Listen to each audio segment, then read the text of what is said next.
All right, we're back for the Highroad again tonight. Of course, let's get those mental health reminders going. Mental health is important. If you are experiencing any level of mental distress or unease, please seek professional help. Therapists and psychiatrists are there to provide a safe and reliable space to process stress and difficult situations through various methods. They are there to provide preventative and post-care for such things. If you are experiencing a situation that requires immediate or emergency attention, please check the links below for crisis and emergency options. You can also find links below to charities that help children in need. Any help you can provide would be appreciated.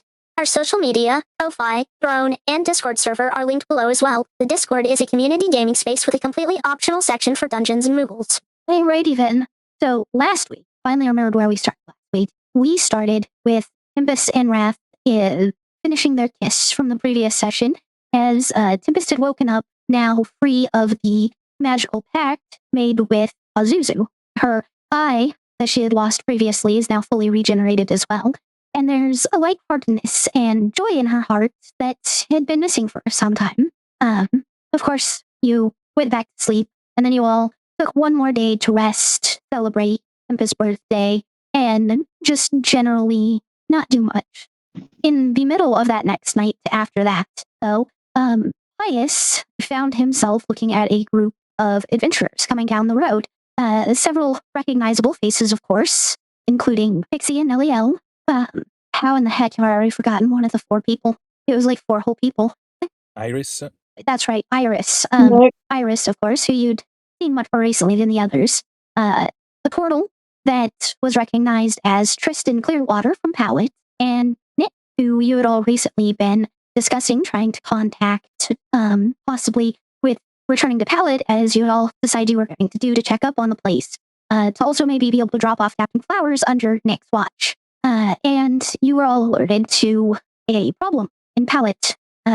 After everyone was awake the next morning and able to discuss it, you've discovered that a large portion of Pallet has been turned into eldritch monsters. They seem to be friendly and more or less still like those same people, minus the fact that they are attacking any villagers who aren't mutated into these creatures, because they believe themselves to be non-mutated, and the non-mutated people they believe are mutated. They also, from what Nick told you, seem to recognize them as the same way they recognize themselves, a normal person, despite the fact that Nick would fall in the category of unmutated as far as you can tell. Same goes for all of you. Tempest, you used your new helmet, your enchanted skull that you wear, to take torment vision and saw that Nick was covered in this same very thick aura of torment like the rest of your party is. Iris notably wasn't, despite the fact that when you had met her, she was very far gone into torment. Tristan seemed to have a fairly sizable amount of torment, but nothing like the rest of the parties. You never actually took a moment to see Pixie or Nelliel, who remained outside while you all were talking.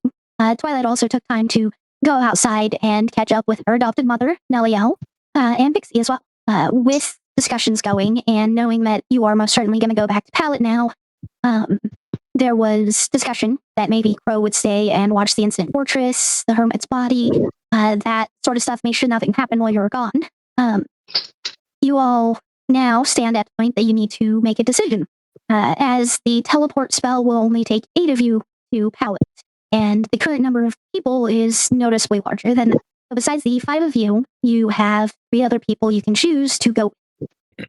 So that is where we will start tonight, is discussing who is going with and who is not. Everyone here has, of course, reasons they want to go back.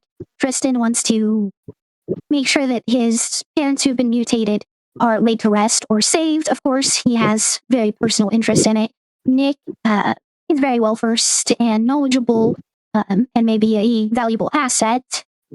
Iris is another capable hand with a blade, although maybe not as skilled as the rest of you in combat, but she's also more likely to resist the torment at this point.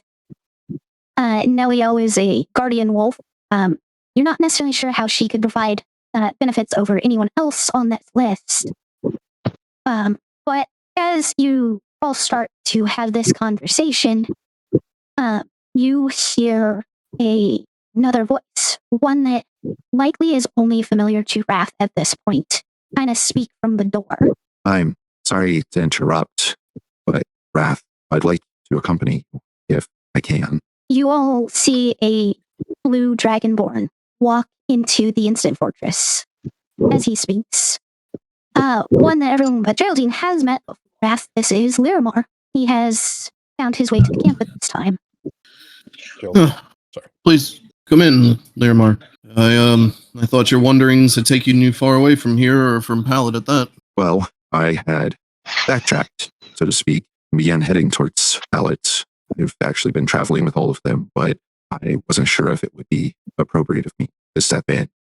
But knowing that all of you are about to walk into a potentially dangerous situation, I still feel like I should do something to support you, since I wasn't there throughout your life. I'll turn back towards the group. Well, only 8 of us can go, or at least per spell. Nick, I don't suppose you have this in your repertoire to be able to bring more? It's definitely in my spell book. I mean, the main reason we didn't use it to try getting here faster was just because we didn't know exactly where you were. Right. If we were to cast 2 copies, though, I guess we could take all of us, including the captain, to care for afterwards. Yeah, that would solve a number of issues here. Geraldine will get close to Tempest and whisper, "Who's the blue dragon guy?" Quick reminder, please. It's Rad's father. I don't. Yeah, I'm not sure if Rad actually told any of you that, though. I know out of gang, everyone was told, but I'm not sure if in the it was ever said. I'll leave that up to you to decide whether you had told everybody or not. Really don't remember. Probably, though. I'm sure it was mentioned at some point. Pretty sure that's family relations. Pretty sure it's his father. I can, let's say, see the resemblance, but yeah, you probably read the diary. He wasn't much there. Yeah, he essentially had only stuck around for a few days, so with your flipping through, you could have actually easily missed kind of that section anyways. There wasn't necessarily a lot there. Noelle speaks out, like, right outside the door, though.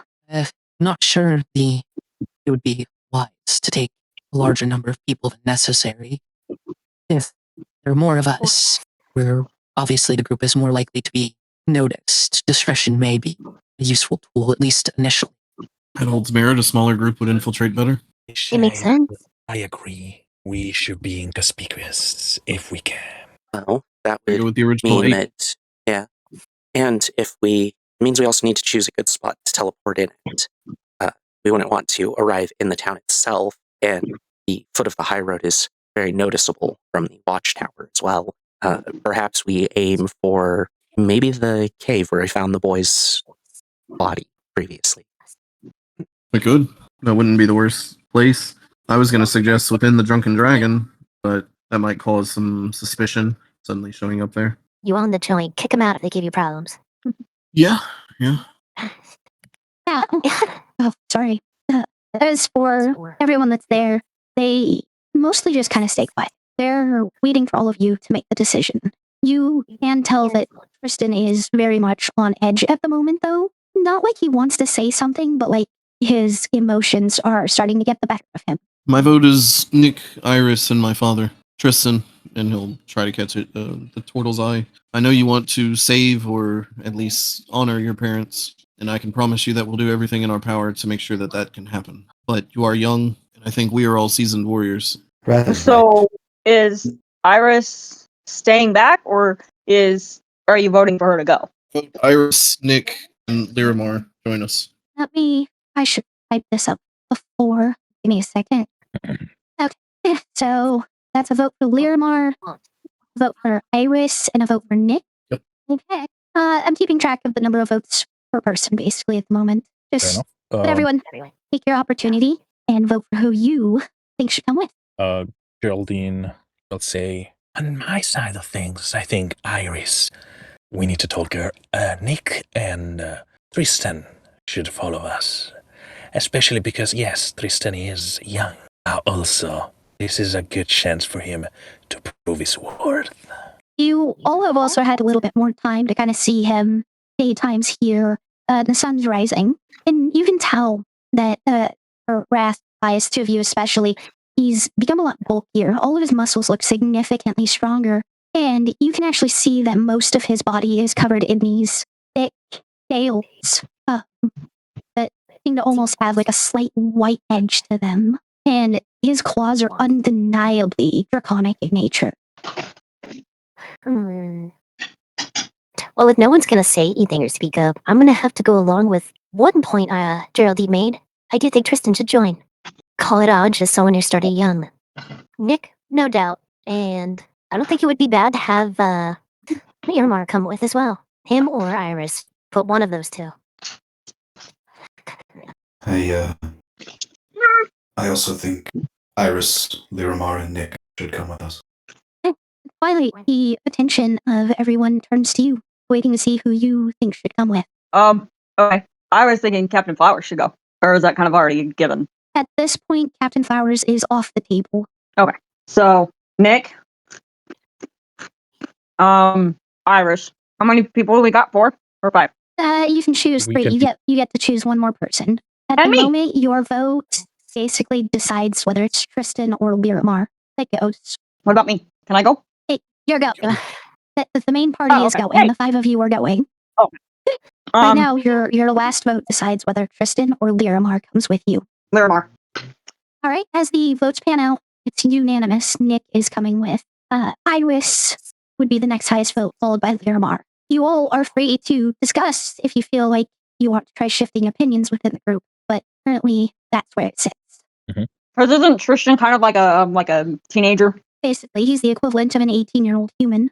All the more reason Right. to support it. Sorry, go ahead. I mean, watch what you say, Twilight, but I mean, I started when I was like 6 or something. I don't know, it could have been 5. Regardless, age doesn't mean much. But it doesn't mean he should. He's young. Just because he can does not mean he should. His parents would not want anything to happen to him, especially if we are responsible. Well, why don't you speak up, huh? Honestly, Tristan, you have a say in this. I mean, it should be obvious. I want to go. I want to be there. But what matters is how it turns out in the end. And if that means trusting all of you and staying here, then that's what it means. But if you're going to leave me behind, would you all at least be willing to let me journey with you afterwards? This whole thing has made me realize that there are a lot of problems in this world and a lot of people who hurt. And I want to be strong enough to make a difference, to make people's lives better, maybe save them from having to go through something similar. Wow. Yeah, another reason why you should come with us. Because if we accept this, you need to be ready for what's come next. Because we are not going to face smaller problem now on. Those isn't powerful words. Well, I mean, Tristan kind of said it himself. He's not strong enough. Technically didn't say that, but I see your point. Yeah. But he has the growth potential in mind. And I don't think anyone here will disagree for the long run afterwards, but anyone's opinion changed on the matter at hand? No, I still stand by my opinion. Understood. Rap, is it the same? I'm concerned that we don't know what we're walking into. When do Concerned we that we have, well, sometimes we do. Sometimes we can spot out the danger and plan for it. And I think if Tristan wanted to be along for one of those times, then I would absolutely support that. But in this case, we're going in blind, just showing up. Fair. Let me ask you all this. Say we do bring Tristan along. Are you willing to live with his death on your conscience? Yes. Absolutely not. Let me ask A everyone. little too except for excited there, Geraldine. Sorry, just a truth. Yes, but you don't feel emotions like we do, Geraldine. Okay, true. Also that. We are responsible for all of these people, not just Tristan. Well, I'll throw in an option in the hat. If we do take him instead, I will watch after him.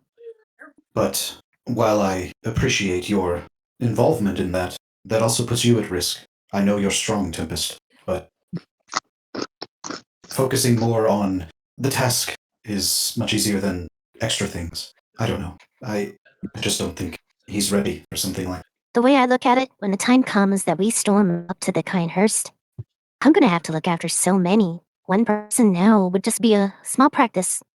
Speaking of practice, you can look after me, and if you can handle that task, then we can bring Tristan. We could leave Twilight behind and take Tristan as a 4th out of my group. Oh, tempting idea. That would involve leading Twilight with, actually. If I do this, I want Iris to stay with me. And we are making no progress. I think Iris is cool with that. We can go in the kitchen right now. I So think out I'd of all rather of this, you join just care them. about fucking someone instead of saving our hometown. This isn't getting us much of anywhere. Why don't we leave it up to chance? Coin? No, the dice. Geraldine will open a satchel and look into it and find an old D6 made out of bones. And Those are odds. I gave it Yes. Pius. So what are the stakes? 1, 2, 3, or 5, 6. 50-50 chance based on who we bringing. A young pup or daddy's dearest. Okay. I will bet on 1, 2, 3 for our favorite turtle. So then the other is Iris. The other is Learmar. Ah, yes. Okay. And you're cool with this, right? Might as well be. All right. Might just stand in the way of fate. Great. It's gotten us this far, you know? Mm-hmm. I gave the Roll a roll D6? to Pius. Ah, Yeah, Pius. I gave the dice to Pius, so. All right, Pius. Roll a D6. Oh, I guess. And I put my hand on the turtle shoulder. Yeah, coming with us. He nods. Well, Okay. Let's not waste any more time then. agreed. I look at the turtle guy, Tristan, and said, and whisper to him, "It's going to be difficult, and you're going to need to make hard choices. You ready? Or just stay behind? It's the last call." He takes a deep breath, nearly 10 seconds of inhaling before letting it out gently. I'm ready. That's the spirit. Good boy. Oh, that's the case. Are we ready now? Yes. Let's go.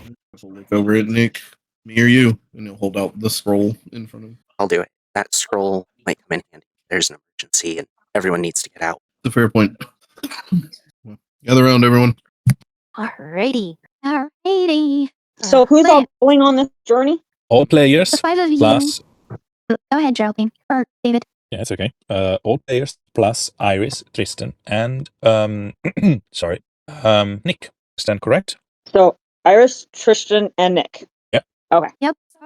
Here comes the mishap roll. I don't think we can have a mishap, right? You can. Just because you're going to the cave. If it had been like the bar and having that associated object, it would be guaranteed. If there's a permanent circle, it would be guaranteed. But because it's more like a very familiar area, there's a low, like 24% chance of failure. That's true. I forgot about that. But you are good. On that note, as you all find yourself standing in the center of the cave where you had found the boy. So, for everyone's reminder, as well as Geraldine, this being the first time, the cave is only about 30 feet wide. There's this singular kind of tunnel heading out from it. And on the opposite side of this little cavern space from that is this large wooden chest that's currently thrown open. There's nothing inside the chest, as all of you had collected what was in it previously, the body as well as a number of vials. Twilight's gonna go over and pick up all the vials. No, there's nothing there because you previously collected all of these. Oh, we previously collected them. Okay, I thought you said there was more vials. I'm like, oh, sweet. My bad. No. I misheard. 1 second, I'm sorry, I have a work phone call. All good. So, this place has some important significance of the past. Yeah, if I understand correctly, this is your this is where everything started, right? Yes. For the most part. Is this tied to the story I heard about the boy that y'all told me? That is. He used to live in this town, yes. Well, I mean, used to live in the same way the rest of us did. We'll live here again if we can save it. But yeah, this cavern was where we found his body before we returned it and a phoenix here to his parents to let them decide whether to bring him back or not. And what was the choice, if I can ask? Just out of curiosity. They chose to bring him back. His life is probably not going to be easy, though. After all, he's got no skin. But they also finally gave him a name, too. They named him Odom, or Hope in Infernal. That's nice. I was only a week behind joining you guys, but I feel like I missed so much in the beginning. This is where I got the witch's head. Yes, it is. Yeah, I remember this perfectly now. As a reminder, Twilight was not here. Pixie was. Pixie collected the head. She gave it to Twilight later. Oh, yeah, that's right. Pixie was here. Unless, of course, that's Star talking, in which case it applies. Yeah, it can be. Yeah, it's mine. Yeah, I'll just say it's Star. Yeah. Secondary plan, guys. When this is all done and we're good, We fake her put the head back where it came from. I don't think the body's here anymore. What? Oh, we gotta go find the body. You left the body in that cottage in the woods, so it might still be there. Oh, can I go check? Maybe not now. Damn. We have other You're things about to take care of. You're about 2 hours away from town at the moment. You did teleport, not directly into the area. For Pius and Wrath, the two of you as well as Nick would be completely aware that between this cave and the town is of course a forest, which would give you cover to enter town. It is about 6:30 a.m. currently. It would be about 8:30 when you get there. Well, any kind of plan to simulate before we get there? Why don't we ask as many information as possible to ourselves so we have a strategy? For example, any entrances that we should know about? Any places where there is more people that are not infected? All things like this. Well, And eventually how to reach them. Well, I don't know the exact location, but Tristan, I had encountered him while kind of checking the outskirts of town.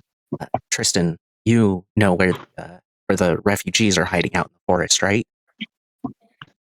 Yeah, I could take you all there. It's a couple hours north instead of south. We still won't be too far from town. That seems fine to me. Right? So, this is one thing that we had established. Other thing is, do you know where the whereabouts of this fragment or possible location? Unfortunately, I wasn't able to get any concrete evidence, but if I had to take a guess, it's likely with the bar manager. I mean, not many people had access to Rath's safe. I look around. Did you know when? Sorry. Did you know Where when? what? Out of game. There is a chance that the fragment will be with our manager because not many people can have access to your safe, and you know. Yes. So I look at you and I go, "We know where this person live, or how to reach to them, or other things like this. How to invade their home without being noticed." Well, that depends. If the same bar manager is there, I guess. Do you know who the current bar manager is, Nick? No, unfortunately, Drunken Dragon had been closed down while I was in town before. Normally closed in the morning hours. So. Right. That's probably our biggest lead, would be the safe, see if we can find any evidence as to who might have taken it. Maybe it was forced entry. Or if nothing else, we check out the bar while we're there and see if we can figure out who's managing it currently. Well, let's all get a move on. So, first thing first, apparently, is to get into your old pub. And after that, we figure out maybe who or what took what we're looking for. That's the plan? Sounds like one to me. Okay. Why would it be so hard to get into your old pub? It'd be open, there might be a lot of people. Also, there is mutated people walking around Twilight that they will probably try to kill us. And we don't want to kill them because they are the people that lived here and they are just mutated, so are innocent.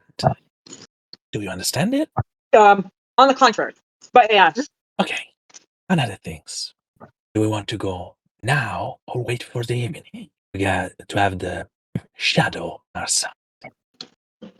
Now. We should probably meet with these survivors that Tristan knows about. That could give us some more information as well. So we go go. with them. Wait till it's dark. Yeah. Good. So we actually have a plan to put in motion.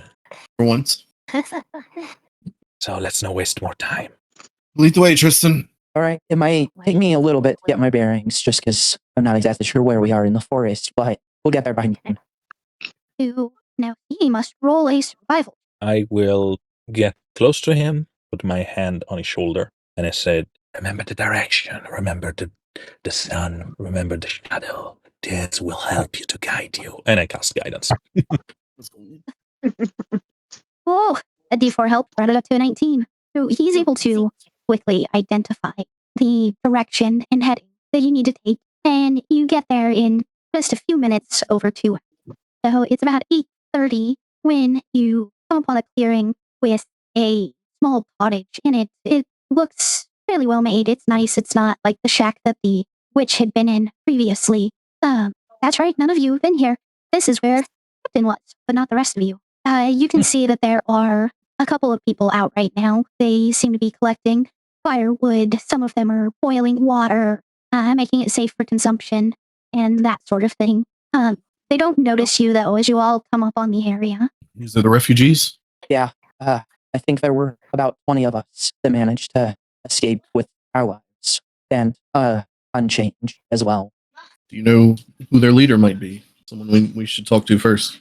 I wouldn't call her a leader, but she's definitely been a big help in making sure everyone's okay. Her name is Taraya. She's the archdruid of these woods. Right. Does that name sound familiar? Captain no, actually Nelliel probably mentioned the name once.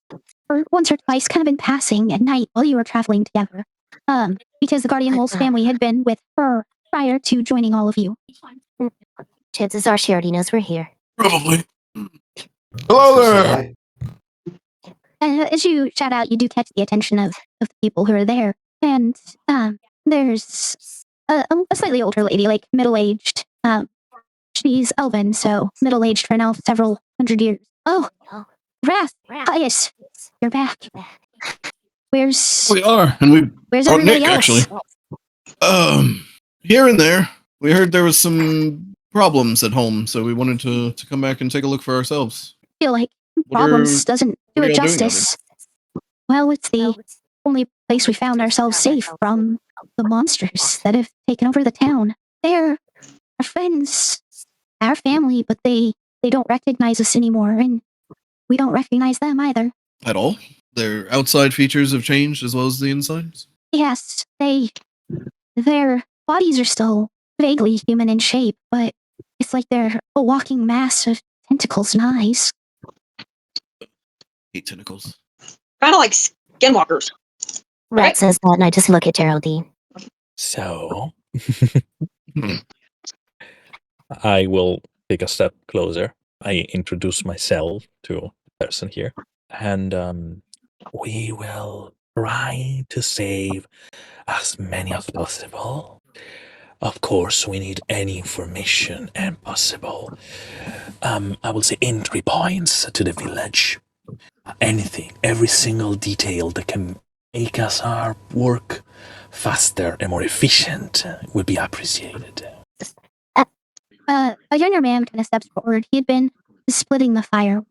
I mean, the village doesn't exactly have fences, gates, and walls. There's you kind of come at it from any side, really. Other than the watchtower, you'd probably be able to slip in easily enough unnoticed. Nearly a quarter of the village is dead, and of course, the rest are monsters now. But they've started to keep someone positioned on the watchtower at all times. They'll never have just one up there at a time? Well, except during, of course, the guard change. Of course, you know, when they're swapping off, there'll be two of them up there at that time. But they've managed to repair the old bell up there, so it'll pretty much notify the entire town if they ring it. Noted. I think that is a work for us at best. I'm already thinking of ideas.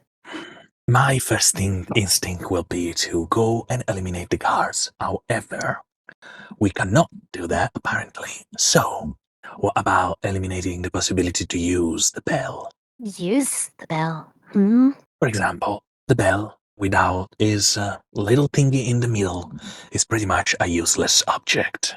If we are able to sneak in undetected, we can remove it, put it just a little rope inside, and make it look like everything is alright. So if anyone, for X possible reason, found out about our presence, we have more time to react, and no one will get to us altogether. I can lay down a fog cloud to be able to move through it without being seen for a time. We'd probably have to hold off on that until, dawn or dusk to make it look natural. I do want to add, especially if it's darker or less visible. With my ability to stay stealthy, I could easily just swoop in there from the air, bound one person so they can't react or scream, and they'll taken care of. We have an opening for quite a bit, which from the ground will look totally normal. Yeah, the thing is, we don't know how mutated are those people. we don't know how they have night vision or extra eyes or multiple limbs or other things that make us incapable to restraining them. And I can actually, Okay. I think I can be of little assistance here. You know, I can shapeshift. I can turn into like animals or something like a fly or a bumblebee. Something that's, you know, like a fly on the wall. My Yeah. God. So, Tyler turns into a fly, distracts them, draws all attention away. Absolute guarantee to come in from behind. There you go. I can totally be a distraction. You want me to be a tiger? I can do a tiger. Fly. what about An elephant. you are on collecting information, Twilight? Like a Because large bird. you can be a fly, a large bird, whatever you want, but just inconspicuous. You don't need to draw attention to self. You need to swoop in, collect information, get back to us. Okay. Damn. Reconnaissance is a Fun pretty good killer. idea. I didn't get to stick around long enough to really see how everyone there is moving around the town. Twilight, you might be able to find out when the guard changes are too. You know, worst comes to worst, we always know one place that's safe. Rat's gonna hold up his hand with the ring on it. Mm-hmm. So, reconnaissance, deactivate the alarms, get to the bar, question mark? Is that the next step? Yes, it is. Honestly. Investigate from there. Yeah. I was gonna say, if we went the route and me and Twilight were able to take out whoever's alone up in the tower, we could act as your eyes from there on. Help the maneuvering. For Bias and Wrath specifically, this tower isn't exactly like big. It's not like a room built on top of scaffolding or anything. It's more like a water tower where it's kind of got this central point with just a walkway around it. Just standing up there makes you visible to basically everybody in town. Oh, well then.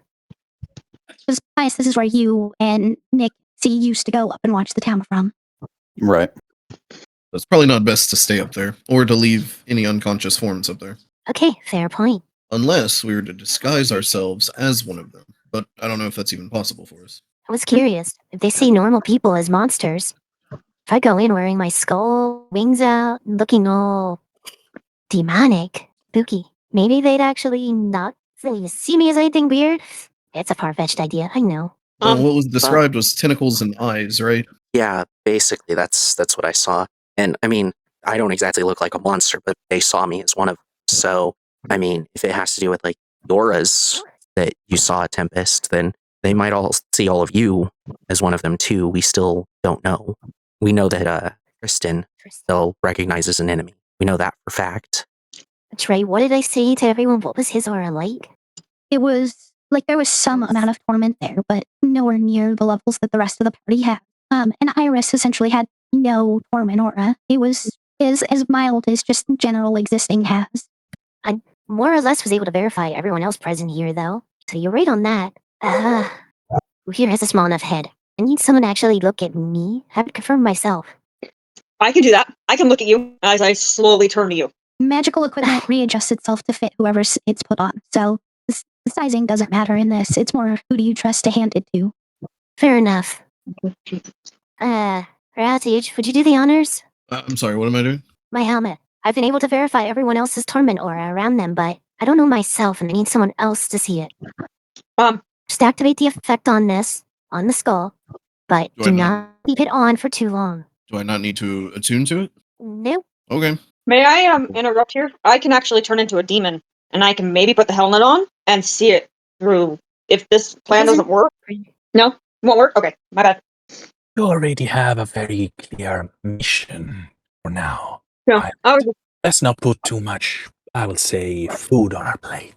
Ethel This reached is up just final and verification. pull the mask off and kind of hold it in his hand. He doesn't put it down at all. He just holds it in his hand on his right-hand side as he slides the mask over and focuses on his vision to see if he can activate this effect. Oh, intimidating. I like it. A little uncomfortable. It's not exactly a dragonborn skull. Okay, fair enough. It's also probably a little awkward because you're still wearing the mask of the Dragon Queen also. Well, no, I took that off and I'm just holding it in my right hand. Okay.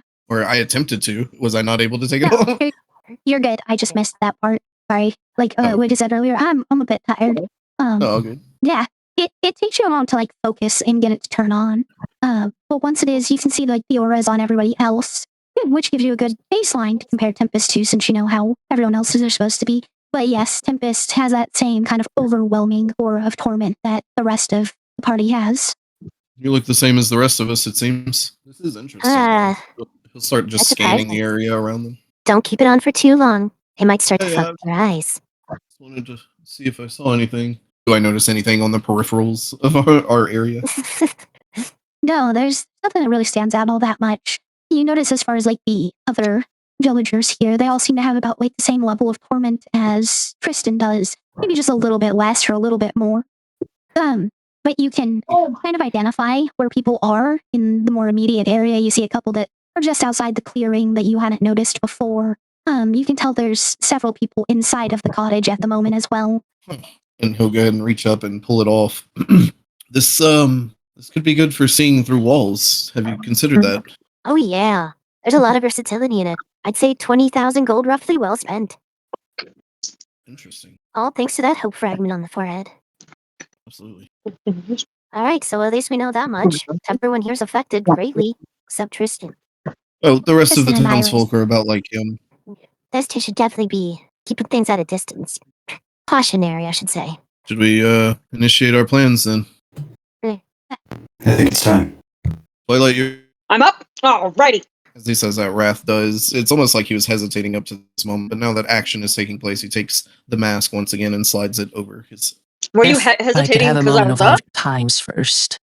You notice a very course. almost feral looking woman kind of coming out from the cottage. She's dirty, very homely, not someone you would consider conventionally attractive. She's got a crown like made out of bits and pieces of antler and bone. I Raffle. am Taraya. Chip. It's nice to finally meet all of you. May I ask where the dwarf is? Indisposed at the moment, unfortunately. He should be joining us once we've got all this cleared up. All right. And, May I ask your interest in him? well, I gave him incentive and it sent him, sent the guardian wolves along with him in the hopes that all of you could get them home. Which leads to my next question, of course, is, were you successful in reclaiming their home? Shit, it wasn't Twilight, it was Pixie. Yes, we were. I'm sorry. I forget that some of my companions were not there for that. Yes, I Pixie has would been living guess. with them for some time, actually. see. That's an interesting change, turn of the page, so to speak. I'm assuming that all of you have come back in the hopes of reclaiming your own home now. Not reclamation, probably, but definitely don't want to see it fall to whatever dark forces are currently besieging it. Well, if you can think of any way that I might be able to assist you, please feel free to come and ask. I owe you for assisting Nelliel and her family.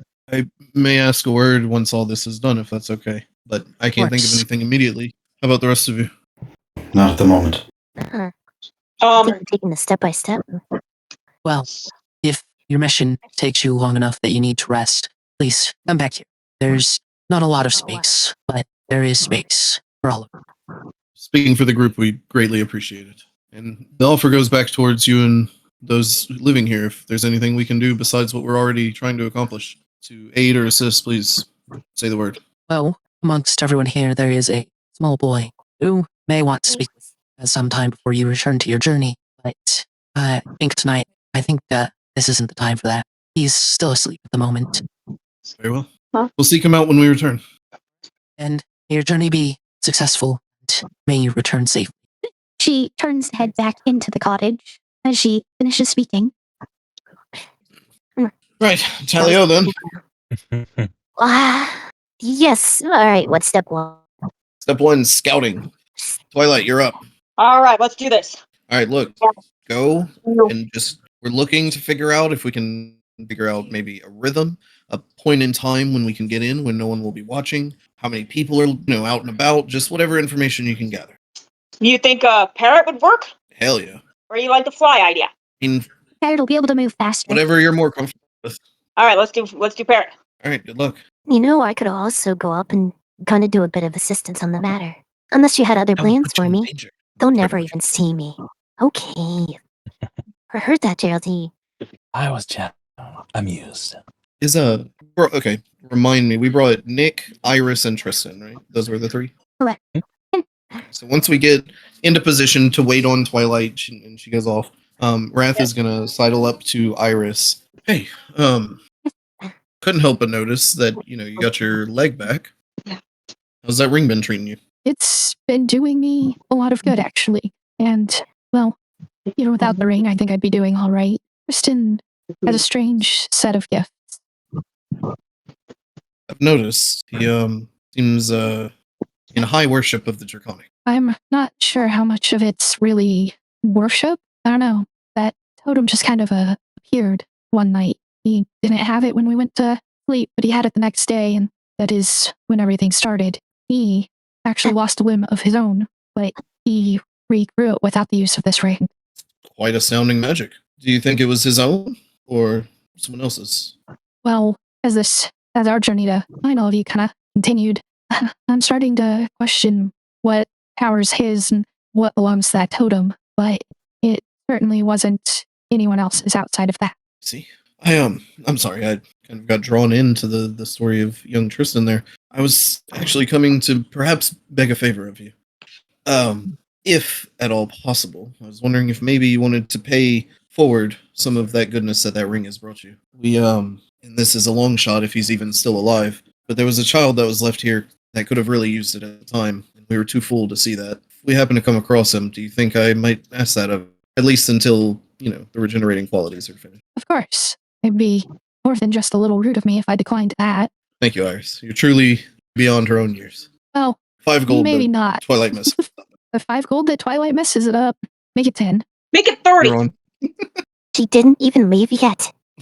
No, Twilight left Damn. already. Oh, I did? Okay. Yes, you did. Brett specifically was waiting until you had gone.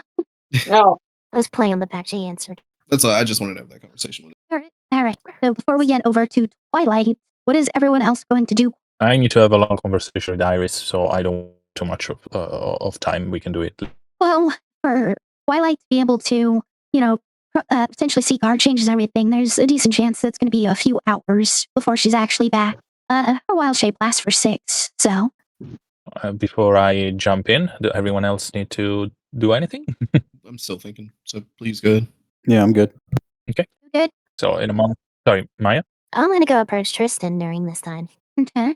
Maya, go ahead and hold on to what you're thinking. Don't forget it. And we will start with Iris and Jody. Geraldine will get behind her and, towering behind her like a vulture waiting for the prey to die. And I will just smile and softly say, "Can we have a chat?" She kind of jumps a little bit when you speak. She didn't notice you come up, but she kind of turns, realizes it's you. Geraldine, was it? Yes, it is. Is this about Dara? Yes, it is. How about we step a little bit further away from everybody? You read my mind. And I gesture to her to lead the way. Pius, Wrath, and Bashu would all notice that Geraldine and Iris are kind of stepping away from everybody. But they don't seem to necessarily go super far away. Maybe a good 50 feet, just right within eye shot, basically. So. Oh, what do you want to talk about? Oh, it's more like, what do you remember of her and why? It's kind of foggy. A lot of my memories are kind of messed up from all that time spent soaking and wallowing in my own pain in that cave. But I know she would talk to me a lot about her research and what she was doing.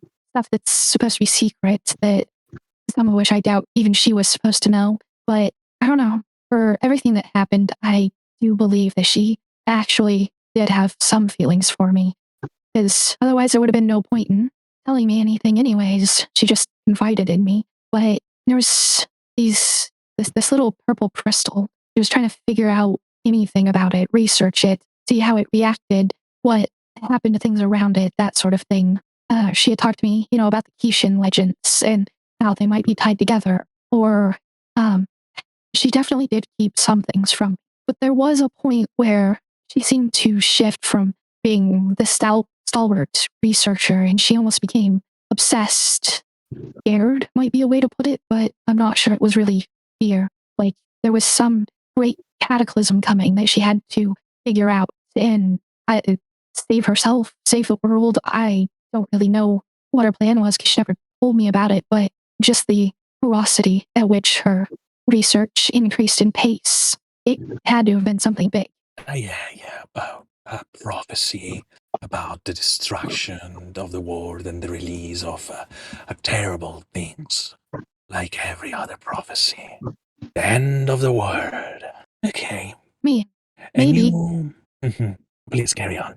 No, I didn't really have much to add to that. I don't really know what it was that she found that caused her to change like that. She went down to the rabbit hole of her research, kind of leaving you behind. Sorry, I'm too crude about that. Yeah, I guess she did leave me behind after she decided to make me one of her experiments, at least. Oh, so you know about that. Well, I figured it was her. You seem to know a lot about her yourself. I will say so, yes. I will say that she's an acquaintance of mine. I see. Well, you're probably, I want to say better off without her, but Oh, you can She's- say that, my dear. yeah, if she's really still alive, then just be careful. I'm sure you're better situated to deal with whatever she's doing than I was back then, but the forces she was messing with, they're terrifying. Yes, they are. We had a lot of first encounter with those forces. I will say a face-to-face kind of deal. I'm just thinking for a moment. There is anything at all that you would like to say to her? I think if I had the chance to talk, I want her to tell me if you really did ever tell me. I want to know if I was just a tool from the beginning, or if it's just where life took her. It's a fair question. The thing is, are you ready for the answer, whatever it is? I don't know, but whether I get one or not, I've chosen my path. And no matter what the answer, I don't think my path is the same as hers. You can say that. Absolutely. Good. I think for now, my curiosity is satisfied, Iris. And, if I got some answer for you, I will let you know. She nods and then kind of nods her head like, okay. And then she nods it to the side, kind of like, so are we done? Are we going back? I gesture to her to go, but I will stay behind. All right. And Then he's going to head back over. I will look her going to just roll on one side and close to one of the three. And I guess you heard everything, right? You don't get a verbal response, but you get that thought of acknowledgement that yes, she absolutely did. Do you ever want to give her peace? If Hello? she isn't sorry. winning today, Yeah, but what is the best part here? Letting her just keep guessing, or a swift, cruel answer? What you will like to receive? she's a bit too alive for my taste. An answer, either way, may prompt her to come seeking me, and I don't want that. You know, you just gave the answer to me without saying anything. But as you said, you don't look for intermission in your own life. So, good to know. Toodaloo. And I just go back to the rest of the team. Now over to Tempest and Kristen. Yo, so you're actually ready for this? Ready as I can be, at least. I'm starting to think that no one's ever really ready. Oh, you got a point there. But over time, you learn to improvise and act on the spot. Your mind would have been blown if you've seen some of the stuff we've gone through along the road. This is actually nothing by comparison, if you can believe that. After what I saw on the road, when we were trying to catch up to you, I'm willing to believe that. And can you believe it was even worse? Well, for starters, I suck at the icebreakers, but I'd offer you a cookie or something. But I've kind of already given you that treat for the morning from my snack bag. Always tomorrow. So I guess I should thank you then for the salmon this morning, huh? I was wondering where that came from. It always pulls out what the person it's intended for's favorite food is. Or snack, technically. Well, I mean, look at where we are. A little sleepy town in the middle of a mountain valley. I get to eat salmon very often. Well, if you're going to be joining us along the road, it would definitely be a lot more common. Convenience. Yes, it's nice to know that the journey's not all bad and fights and, the wicked. I guess at least there's some perks to the journey, right? Oh, yeah. Sure, there's going to be a lot of craziness along the way. But you get to be a part of this very functional, chaotic family. Even if some of us might be a bit unhinged at times. Anyway, I just wanted to confirm, after making sure you're ready, what are your biggest strengths? You good with hand to hand? Do you have some cool magic? Well, I'm still not completely sure about everything I can do, but I've got some magic. My claws have been pretty useful. Not bad when it comes to finding things either. But I think the thing that's been most helpful, traveling with everyone else, is I do have some means to magically heal people. Interesting. What's the craziest thing you've healed then? I'm assuming you might have sustained some pretty intense injuries in the past. Well, I lost an arm on the way to meet all of you, and looky. He kind of like raises both of his arms up. Impressive. That's definitely a lot more than the eye I lost. Yeah, I'm Way not back then. exactly sure how it works, but it does. Well, everyone's got to be able to hold their own to some degree. Care to test the strength? Just make sure you're still up to par on that? No weapons, of course. Nothing crazy. Could even be something simple. Like arm wrestling. But I'll warn you, I am strong. I mean, arm wrestling sounds good, but I think we'd have to find a place to do it. Laying on our stomachs on the ground might not be the best way to handle it. There's gotta be a tree stump around here some. Hey, Pius, can you get on all fours and pretend to be a table? Pretend to be a what? Just act like a table for like 30 seconds, please. The Why? conversation wasn't exactly like secret. Like they were nearby, speaking at like normal volume. So Raph, Pius, both of you heard the whole conversation up to this point. I'll give you ball bearings from the snack bag. I already have. No, I've already eaten all of those. It's fine. Okay. He slowly gets on all fours. Don't make this weird. Just look straight ahead. You saying not to make it look weird is making it look weird. Just get this over with, please. All right. Let's see if you still got the strength for that arm you regrew. All right, roll an athletics check. All three of them. Just 3d20 plus your mod. It may be small, but don't let it fool you. I gotta open up the character sheet. Perhaps the event. I'm slacking. No, not slacking. You said athletics. Yes, athletics. Damn. So you come out the gate with a pretty strong edge, and then like he kind of starts to pull back, but then it's almost like it's half-hearted. His attention is elsewhere. You just kind of slam his arm down suddenly. Whoa. I won, is how I would feel, but you're distracted, aren't you? Yeah, I mean, I'm still getting used to how crazy everything can get. Would you believe that I was a normal-looking elf when this all started? Guys, you can get back up. Maybe I don't want to. This is kind of comfortable. Yeah, crazy's an understatement. I'm just kidding. I'm getting up. What a guy. Stands up and crosses his arms. Me is a great example, just know. This road, this journey, and everything you're about to face, it will certainly test you, and it will change you. I mean, it already has. See how far the changes go, though. Just keep your wits about you, and most importantly, trust the people in this chaotic family, and you'll do just fine. Highroad doesn't say anything else. Wonder how Twilight's doing out there. All right, Twilight. We are going to start with a perception check from you. A perception. Remember, we're all counting on you. Woo! Whoa, 20. All right. So as you are kind of flying around town in this bird form, and trying to keep track of like who you see, how you see people moving around, what's going on with the guard tower, and everything else, it's almost weird. It's very unsettling that you're watching all of these people, these masses of tentacles and eyes, just walking around doing normal things. Like you see what appears to be a couple walking down the street holding hands and kissing. You see someone just sitting on a bench near the center of town.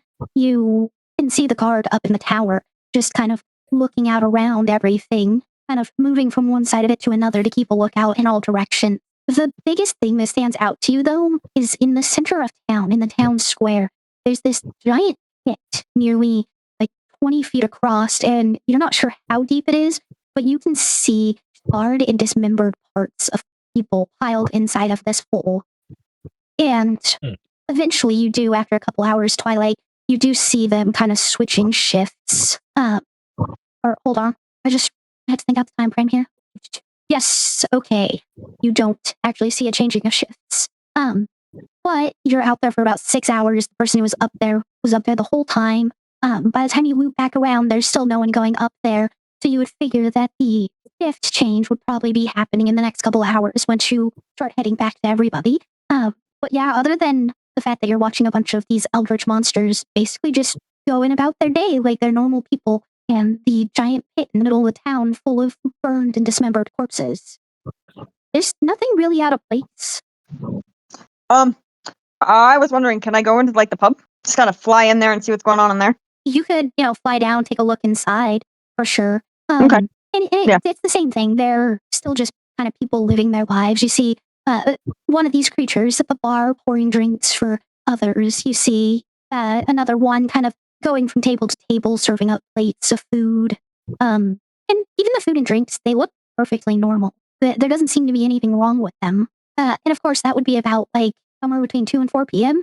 You do notice like when they first open, when someone comes by and like opens the door, unlocks it, and heads inside. Do I have a feeling that I'm being watched at all, or like being noticed? No, you don't get any sense of being watched. I was wondering, can I actually try to kind of swoop down and try to catch a glimpse of a conversation? Anytime you get near somebody who may be talking, you just hear this harsh, guttural language coming out of their mouths, one that you don't recognize. Like, you don't like overly notice it or recognize it. Once you've heard a few different people speaking it, though, you start to realize that they're speaking the eldritch tongue. Okay. Yeah, I guess I'll go fly back and then I'll kind of relay that to the group. Like, they're speaking in the eldritch tongue. There's really nothing unusual about it. It's just they're dead, but they don't know they're dead, basically, from what I get. They're dead? Or it's like the best way I can actually put it out of game is skinwalkers. Out of game, that's kind of how I view this. But I could be totally way off. What are our thoughts about this? Did you describe the pit to us? What? The pit. Did you describe the pit to us? Yes. So I'm guessing that And it's like 20 feet wide and was it 17 across? 20 across, you don't know how deep. Okay. I'm guessing that the pit is something that they use to dispose of the people that are not part of it anymore, or even worse, is the source of it. Both are good guesses.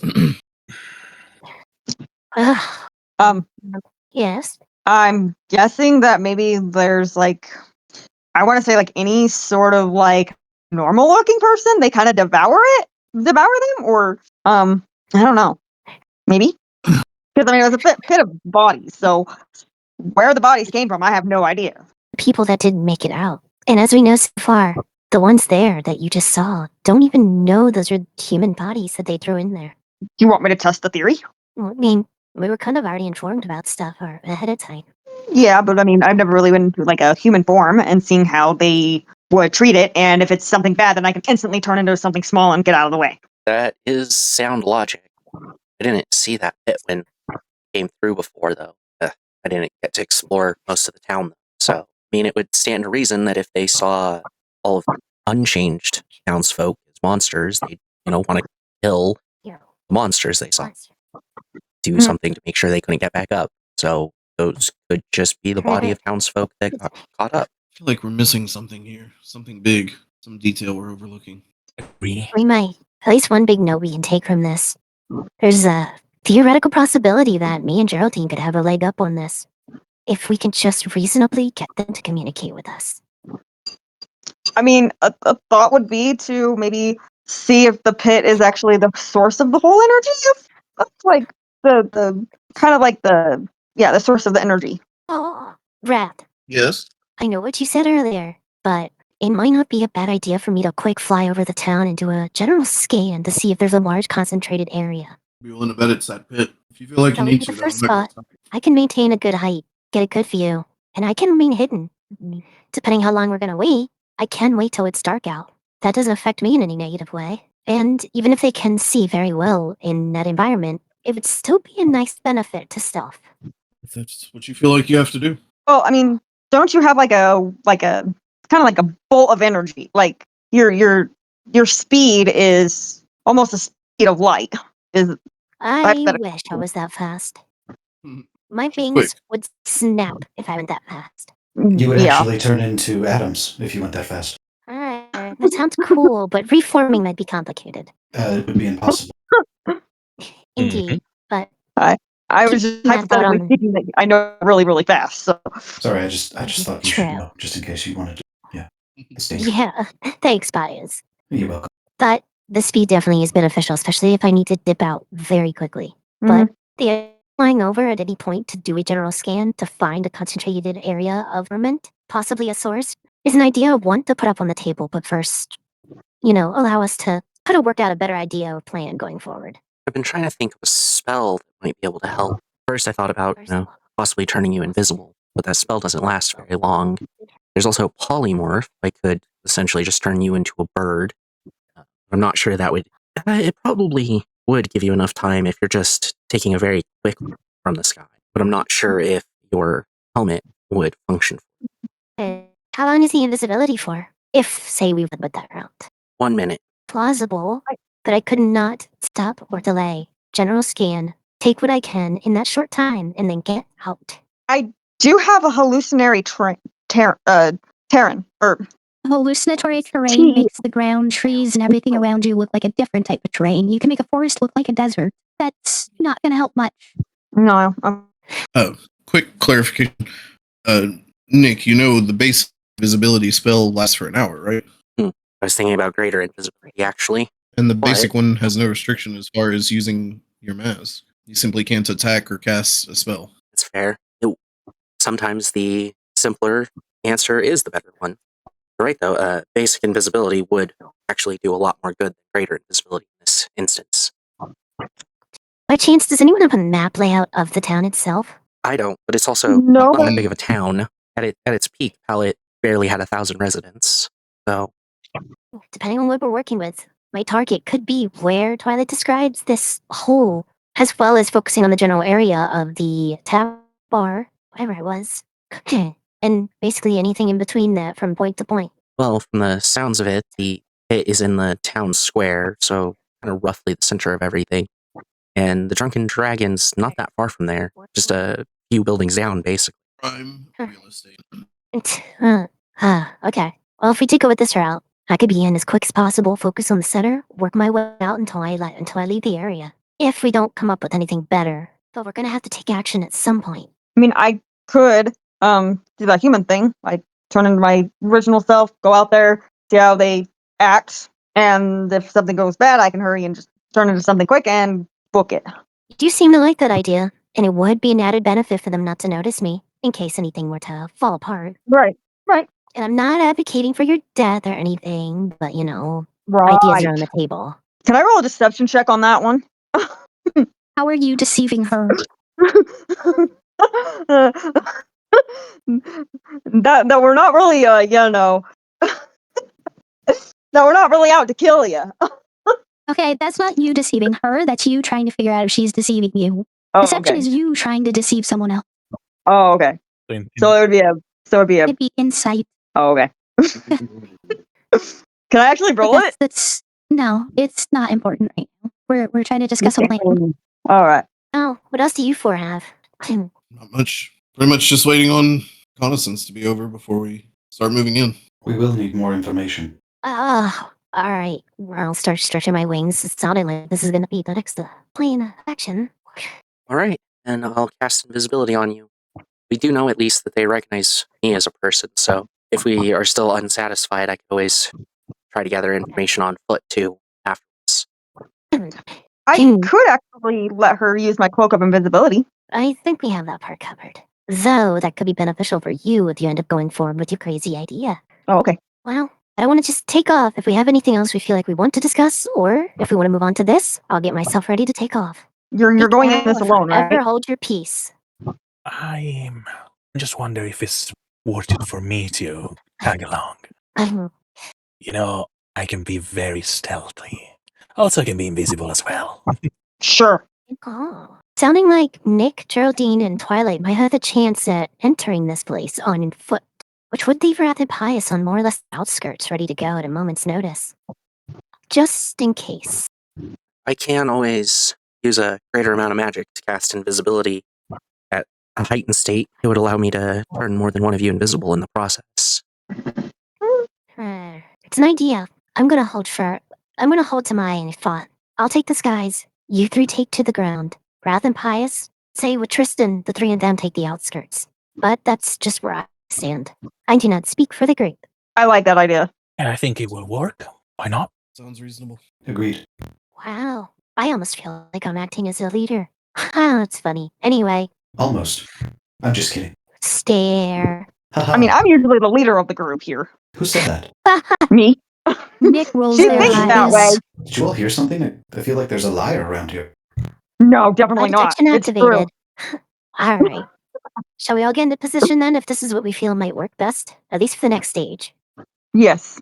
I just want to clarify, who all am I turning invisible? Hugh, Twilight, and Geraldine should be the ones to infiltrate directly. Whoever can't turn invisible, you would probably have to assist. As well as me, so that I can't be seen from above. So it'd be you, Pius, and Raph.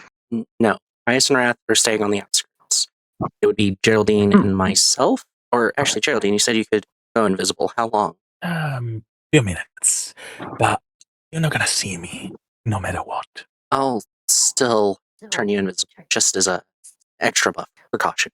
And once you're underground, Geraldine, try to see if you can pick up on any weird conversations that might stand out. We're kind of the only two that are probably going to understand these people.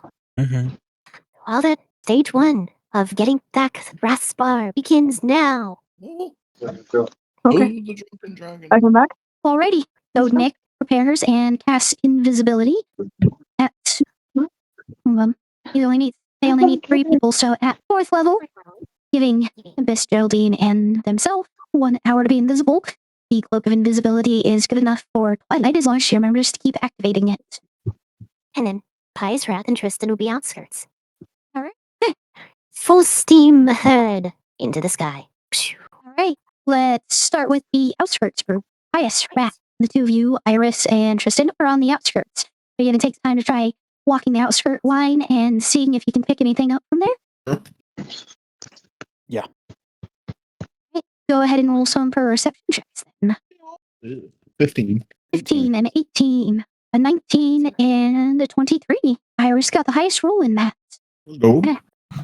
All of you kind of pacing the edge of the village though. You do notice that because there's still snow on the ground, you can kind of see like where people have been walking to a certain degree. And one of the biggest, most glaring details about all of this is no one has gone more than about 10 feet past the last buildings of the town.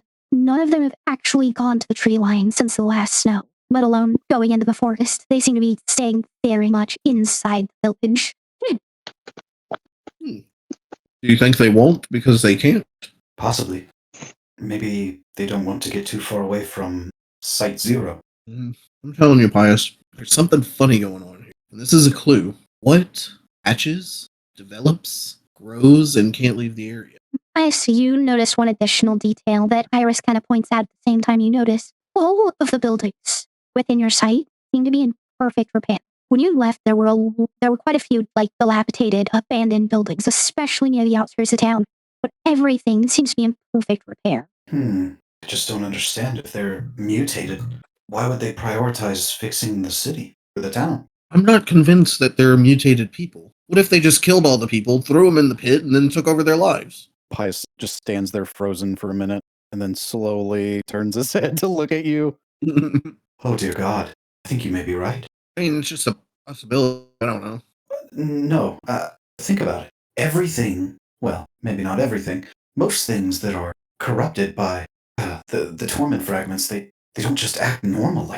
They're either overcome with madness or hunger or volatile actions. This is definitely out of the norm for torment fragments. So, I mean, I feel like this maybe is pretty not close. all of them are the townsfolk, but I saw firsthand when my mother transformed. Like, I saw the tentacles growing from her body and eventually the eyes opening up, and at least some of them were townsfolk before everyone started changing them, visually at least. A lot of people became very obsessed with restoring the town, fixing things, making it better, making it more palatable to attract new people. To kill. Maybe. I'm telling you, Pius, something's not right here. We're missing something. No, I agree. Just can't think of it right now, but that is a good start. All right, Geraldine, is there a specific way you're heading around town looking for things, specific spots that have been pointed out that you're going to go check out? me specifically, at the moment, what I wanted to understand is more what we are facing. So it's like I'm more observant of what's going on and etc. A little bit of like what Twilight did, just because of my expertise as a rogue, I have a more keen eye to notice pattern, movements, and weak spot. And also, if I've been, made invisible, I will definitely try to infiltrate using my stealth ability and the fact that I barely made a sound every time I move. And you definitely have zero reason to roll. Even with advantage, if you roll double nat ones, you would still be above the perception threshold. So you're good. You definitely go unnoticed. And as you're kind of closer to everyone, you can hear their conversations. There seems to be almost exclusively people talking about how nice the town is and how, maybe they didn't need to rely on, the heroes that retired here or that are going down the high road. Maybe they don't need to rely on trade from other countries. See, we can do it ourselves. We can make the town better. We can bring in more people. Everyone seems to be very much on this focus of restoring the town and making it better without outside help. And you can see in their movements with being closer that their entire body seems to just be shaking, all of them. It's small shakes, as if they're having like some type of mild seizure at all times. Mm-hmm. Almost like there is something under the surface that keep pushing them to change. Okay. Of course, in my walking around town, listening to conversation, and just pay attention to what they do, what they don't, and etc. I try to circle closer and closer to what where the pit is supposed to be, as Twilight just told us. We'll come back to that. Twilight, you're invisible. You can be on the ground and all that. You can still fly since you have your own wings. You don't have the wild shape for that. So, what are you in this investigation? I'm actually going to do detect magic. Turn on my detect magic. Sorry to interrupt you, Star. No, go ahead. Just to remind you, if you're invisible. Oh, I can't do that, huh? Yeah, because if you do it, you remove your invisibility. I don't know if the cloak work in a different way. So Jess will. I'm gonna double check real quick. I have a question. May I use a plot point and see if the DM will allow me to actually this once use my cloak of invisibility and my detect magic as a plot point? Okay, the way the cloak of invisibility works, because it is a legendary item, your invisibility does not end unless you pull the hood off, or at the end of one. Okay. Like every bit, you have to reactivate. So that's a yes without using a plot point. Yep, you can just turn on detect magic and be good. Perfect. So obviously, you kind of see everything through a little bit of a haze because you yourself are radiating a magic spell currently. But as you're getting closer to everything, you're able to feel and kind of see the different auras around everything. Every house seems to be enchanted. There's just some mild enchantment on every building, on every structure, like benches and like street poles, and the people themselves are giving off a fairly powerful magical aura as well. Like you can't really pick up on exactly what it is, but everything in town that you come near during like the 10 minutes of the spell's duration seems to be giving off magic, with the exception of the ground itself. The parts of the town that are nature, whether it's trees or grass or the dirt, they just have kind of that baseline magical energy that exists in everything. There's nothing special about that, the nature parts.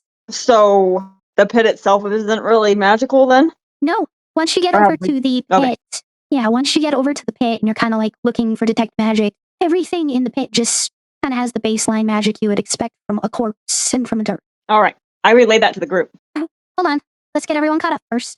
Tempest, you go up in the air. You specifically turn on Tempest. So you're in the air and you turn on your torment vision. Give me a perception check. 21. Oh, sorry, I had a cough there. 21. So you get up there and you're taking a look out over the town. You're specifically looking at the pit in the center of town. And you notice that like every person you see walking around, the aura of torment around them is roughly equivalent to you and the party. And your size of aura, you take in like some of the birds flying through the air that seem unaffected by this madness that's overtaken the town. And you can see that even the buildings all seem to have, everything that's man-made seems to have this light aura of torment to it. But as you're scanning around, you notice one spot that stands out, and it's the biggest building in town. It's the nicest. It's a small manor, likely where whoever is in charge of the town, governor, mayor, whatever, likely it's where they live. And there's a sizable amount of torment coming off of that space. The pit itself doesn't actually radiate any, though. The corpses in the ground have exactly what you would expect the corpse to have. Nothing. Anything on the water tower? There's the person up there, and of course that slight torment aura that all of the man-made structures have, but nothing that makes it stand out from everything else. Understood. Just so I don't overdo it, I will switch that off, and I'll start moving a bit more towards that manor. Okay. All right, Geraldine. Back over to you as you come up on the pit. Yeah. So, are you mostly just like kind of looking in it, taking in general details, seeing how like people react as they pass it and such? Then? Yes, pretty much. And I also will see if there is any pool of like attraction to it, or if there is any movement. Because if it's just a pit with corpses, it should, except for the crawling of insect and other things like that, it shouldn't be any movements at all. But if it's actually shifting or there is any subtle things that can caught my attention, I will look for it. And in order to do so, I will try to find a position on top of one of the buildings so I can see from the top and inside the pit. Okay. Go ahead and roll perception for me then. Absolutely. Just give me 1 second. Perception side. 18. 18. So you get up on the building and you're keeping your ears open. You're specifically looking in the pit, seeing for movement and such, and you are almost a little unsettled, even for everything you've been through. This is just very strange. Everyone is walking in the area. They're avoiding the pit. Obviously, they're not walking into it. But other than avoiding walking into the pit, they do not seem to notice it exists. They aren't talking about it. They're not looking at it. They seem to have no real awareness that this pit even exists. Inside the pit, there's no types of movement or anything, but you can tell that some of these corpses have possibly been in there for a fair amount of time. They're heavily decomposed. They're burned. There's arms, legs, multiple parts detached, and nothing that you would expect from a decaying body is going on. There's no maggots. There's no ravens, crows, or vultures, or any type of animals in this pit feasting on the bodies. They're just there, decaying. And you roll high enough that you can see kind of when twilight comes up around the area, because you can see her footprints in the dirt, which is about that time she's getting there and noticing what she notices. So, just to get it straight, the pit is there, but they are not acknowledge it, and they are, but they keep avoiding. It's like there's nothing there, but instinctively I walk around it. That's the vibe I'm getting. Yeah, basically. And also, what I wanted to understand is the corpses are humanoid or mutated. What I mean is, I can recognize what it was the arms of a human or a like a dragonborn or even a portal or whatever. Yeah, they are all human. A mix of elves, dwarves, and the various human races. None of them are mutated. Yeah. So even if I didn't participate to the conversation between Arath and Pius, Jolene start to ponder of I'm looking at the actual people who lived it here or not. Please go on. That's pretty much everything you've noticed at this point. This is kind of a moment. It's been about 45, 50 minutes since all of you kind of started looking around, and you've all collected your information at this point. And Twilight is communicating out to everyone what she noticed about the magic coming off all of the buildings and the people and everything, but the pit is just a pit. There's no real magic coming out of it. Guys? Are we ignoring Twilight's message? Say what? Oh, no. I think, Star, you're supposed to interact. Do you heard? Oh, I was trying to think, like. Okay. Because the last thing I caught was I relayed the message, right? Yeah, that's where we're at right now, is you relaying the message. Okay. So I don't know. I'm unsure of the language that's being spoke here. So maybe we can try figuring out if someone knows. What was it, Draconic? Oh no, it's deep speech. Yeah, deep speech. Me and Tempest can understand what they say, and so far, I can tell you, they are talking about rebuilding the place, make it stronger, make it better. Right. I'd like to chime into this call. Can verify what Twilight's saying. There's a lot of residual auras coming off of all man-made structures around here. Right. What does it all mean? Honestly, not really sure, but I want to add, The birds above, unaffected. There's definitely something weird going on. I'm heading to the manor. I'll keep you all posted. I will go to the pub. Maybe I can see if there is something else there. And I sneak away. Stealthily sneak away. So you're doing this by yourself? Yeah, Yes. we are. Okay. I was So- just curious, like, Tempest, keep in mind you only have about 10 more minutes that you're going to be invisible. I understand. As long as I can get there, I'll start utilizing my stealth. Okay. Yeah, you have enough time to get there before the invisibility wears off. None of you have heard anything back from Nick during this time, though. Mm. Twilight, what are you heading out to do now? Technically, you still have an I hour was of actually- invisibility from your cloak. I was actually thinking about going over to the pit. You're at the pit. That's Where you left off. okay. I'm not sure how deep it is, right? Yeah, you don't know how deep it is. The corpses flesh out the area enough that you can't see to the bottom through them. I'm gonna go up to one of the corpses, but I'm gonna try to get a hand. Yeah, there's a couple of hands just randomly spread that you can grab. All right. I'm gonna grab 2. I'll put it in my bag Okay. holding. Okay. I guess her tummy's making the rumblies. But I'm gonna place it nowhere near the witch's head though. So that's clarification right there. Okay. Well, what are you doing after you grab a couple hands? That's gonna take you like I'm 2 gonna minutes. go actually investigate the thing that stood out to me was the bench. I want to kind of go investigate the benches now. Okay. So you wander around town going and checking out the various benches and such. They're all pretty much crafted just from wood. There's no like metal parts to them. Every piece of it is carpentry. And it has they have a very bright shine to them. Whatever like lacquer and varnish were used, very high grade stuff it seems like. Because they're clearly not being damaged by like the weather. Otherwise they're They're just not being damaged by benches- the what? weather. So you know the snow? Oh, okay. Right. What are the two of you doing after receiving the information you have? Sorry, it's sorry for the background noise. Good lord, this is gonna take a minute. Well, it's not too bad.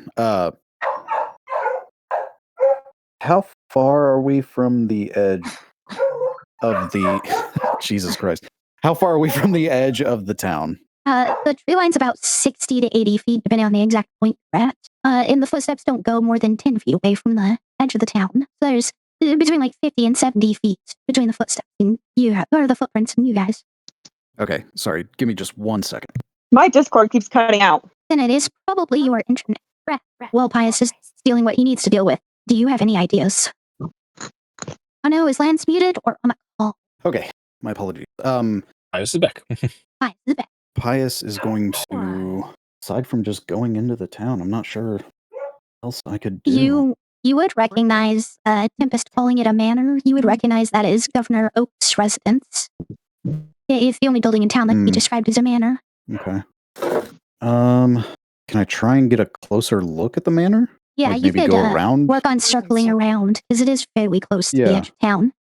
Okay. Yeah, I'll start doing that. Start going around the town, trying to get closer to that. Kristen will follow along with you. Iris will stay with Wrath, whatever Rathens are going to do. But it looks like Lance is on a call or something at the moment. Let's bounce back over to Geraldine at the bar. Currently, the door is wide open. It's not closed, so you can walk in without having to actually touch anything other than the ground you're walking on. Yeah, of course. It is about like 6 p.m. currently. You've got a few minutes left on the invisibility, but the bar is just kind of starting to up for the night. There's probably around like 8, 9 people already at tables. You can tell there are 2 different people running tables right now, like two members of the wait staff.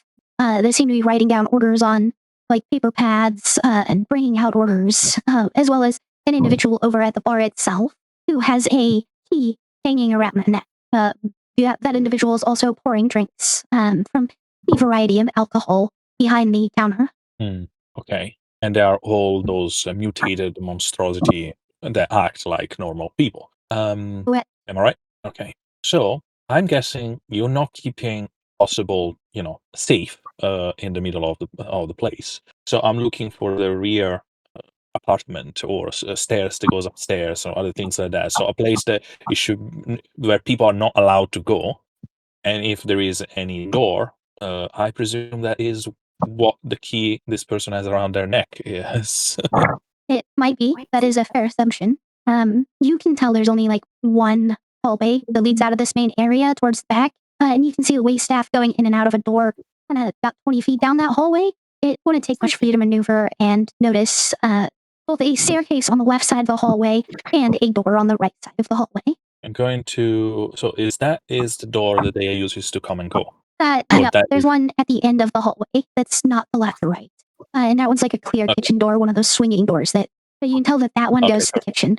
But the so door I'm on the going to right side, you don't know what that. Going to the door first, and I just quickly, just gently try if it's locked or not. Not opening yet, just to see if it's locked.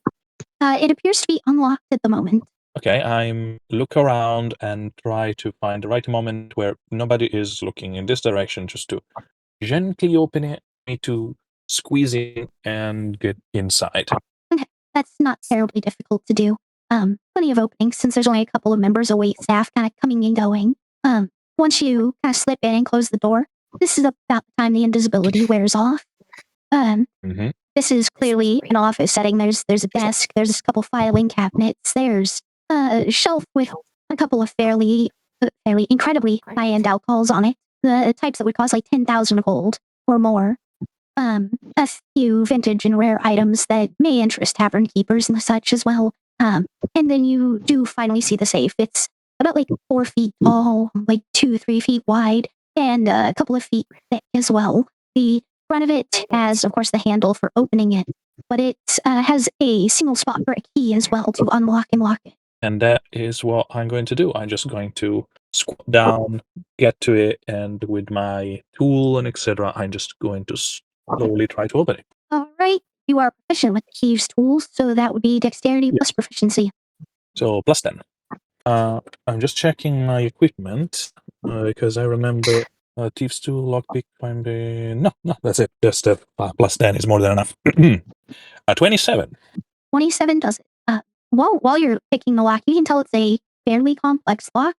Given that it's just a key to open it, given that it's an incredibly well-made lock, but you're able to get it in just like a couple of minutes of working at the tumblers. And then when you hear it, click and unlock, you're able to kind of turn that handle and pull it open. There's a variety of very important documents in it. One of which you notice is Rath's birth certificate. There's a few items that look like they're probably sentimental, including actually, Lance, are you back? Did we just lose Lance? Did he fall asleep? I hope everything is okay. I'm gonna try to add him real quick. I mean, it could quite possibly be work, and some of those calls could take a while.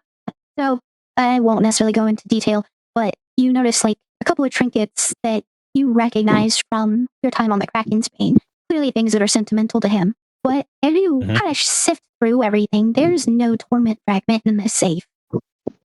I'm going to just take the stuff that is probably sentimental value, because you never know if everything can happen. So I think Wrath will be happy to receive those things back and put them in my pouch and close it. And I'm going to, just closer to the door, listen if anyone is coming or not, how the sounds increasing or not from the main area. And if I think I'm free to act, I will start to look into documents, diaries, anything that can lead to any clue. So it doesn't seem like anyone's trying to make their way to the office itself. But as you sift through everything, other than sales ledgers and things directly relating to the business and the operations, you don't find anything. There's no diaries or notes that have been left here from the people running the bar. It is a little strange too, because you don't see any personal affections from the people that are working here. Normally in office space like this, the way it's set up, they might keep their jackets or bags with a change of clothes in it or something that belongs to the people working here, but there's none of that in here at all. And correct me if I'm wrong, this is just a feeling. But the way that they were talking, the kind of information you gave me and you gave us, and what I'm seeing here is almost like those people are pretending. And with this I mean they are acting like they are human and villager without actual feelings of it. Like they don't know what being a human means. Immortal, I mean, being alive and etc. And I feel almost like they acting a little bit like me. They fake emotions because they cannot actually feel them. maybe You I'm looking too much into it, but that's what the vibe that I'm getting. So, do have that Geraldine, thought, and it is horrifyingly accurate. good. It is very much like these people are either not human to begin with, or they've more or less lost any sense of humanity they have. Like they're just going through the motions at this point. Yeah. So, there is one last place that I need to visit, and it's the up above. So I will just slightly open the door, close it behind me, and I know I'm not invisible anymore. So I'm going to crawl up on the ceiling, upside down, and I just going to slowly move to get there as quiet as possible, using my stealthily skills. But I think I need to give the spotlight to another player at the moment. We'll come back. Tempest, you get over to the manor and you kind of drop down as the invisibility's ending. You don't see anyone outside or walking around the area when you get there. There doesn't seem to be any personal activity no people. Oh, I'm more interested on what's going on the inside. What I might overhear. Okay, are you just like creeping around windows trying to find places where you might be able to overhear things, or are you trying to get inside first? Or take the safer route first and just try to see if I can get near a window, see if there's anything immediate that I can tune in on before I start being daring. Okay, give me a stealth check. Dee-doo. Come on. There we go. A 19. I'm telling you this right now. That was the one and only way you could fail this. All it took was a 20. Yo. How? It's so amazing. I dodged the people, the animals, everything, and then the leaf below me that crunched. So you start by kind of circling around, checking like the lower windows first. Make sure that like when you blow up, you're not gonna like have someone see your feet through the window and everything. And then when you start checking around the second floor of the manor, though, you do finally, see a room with someone in it. And you are unfortunate enough that they happen to be kind of glancing somewhat towards the window, and you just kind of move full blown in front of the window enough that they can't help but notice you at this point. This individual doesn't seem to be massive tentacles and eyes. They are still very much not human, though, as the outer portion of their body almost seems to be bone, as if they have an exoskeleton instead. Both of their eyes are replaced by these like black obsidian orbs. There's no semblance of a nose on their face either, and both of their hands don't really seem to be hands. There's just 5 long digits coming out of the wrists. And the creature doesn't necessarily immediately move or act hostile towards you, but you do see it kind of raise a hand, curling in 4 of those digits. What would be the pointer finger say extended as it kind of starts to pull it in, as if saying, "Come here." If anyone could hear manor now, I'm going in. Well, this could be the dumbest thing I've done ever. Oh, now until I find out, though. How are you heading in? Are you gonna go back to the front door, or are you just gonna like go through the glass window? If it's a fancy building, I'm assuming there's a balcony to this room. No, this is not one of the rooms with a balcony. There are a couple, but not this one. Okay, yeah, we're not gonna just start guessing around the building, so we're gonna open this window. Keeping my guard up, though. Vent lunges. Geraldine, this message is being received right around the time that you start crawling out of the room onto the ceiling. And Twilight, you're just finishing up your investigation of these benches. Bias, you would be getting over to the general area of the manor at this point as you get the message from Tempest saying, "Manor now." Clearly, it's some type of emergency she's calling for. He's gonna go quick. Try my face is covered. He's not worried about being like stealthy. Okay. Twilight, how do you respond to hearing the call for emergency? I go. The emergency call. I book it. I book it as fast as I can. And how about Geraldine? Geraldine will find a way out, but not from where she came in. From upstairs. So I, 2 birds with 1 stone. I crawl upstairs to see what's going on. Just a quick glance around, and I'm going to find a window to get out and run towards the place, jumping from ceiling to from roof to roof, rooftop to rooftop. So the one thing you can really take in as you kind of quickly go through the upstairs to go outside is that there's kind of like a thin layer of dust on everything. No one really seems to have been up here for a month or 2 at this point. But it sounds like you are throwing stealth at the window as you jump from roof to roof. Me? Yes. I mean, technically, I'm trying not to, because the thing is, I'm very stealthy in my movement, even if I'm quite fast, and jumping Mm. between rooftop will allow me not to be seen in the street. But you tell me if you think that I should at least roll the dice and see if I don't roll a 1. Yeah, let's roll for it. The person on the guard tower is rolling against it because this is a space where they could potentially spot you. Okay, let me roll first so we know what we are against. I roll a 37. And he rolled a 10. You're good. You don't haul it at full speed, so you can try to not make a lot of noise as you go. So it's going to take you a moment before you get over there. Tempest, I have already forgotten whether you said you were going in the window or in the door. Nope, went to the window. Didn't want to walk through the building. Just wanted to go straight into the room. Extreme caution. Give me a strength check. Caution indeed. D20 plus strength mod. Now I'm weak. I mean, it's only an AC 18, which is impressive for glass. I'm weak. Wait, you said mod. Oh, I'm screwed. Yeah, you hit the window and kind of like bounce off it. What? I assumed it slid open. No one opened it, and you can't open it from the outside. So I was asking if you went through the window. Oh no, I was under the impression I was sliding it open and going through, not busting through.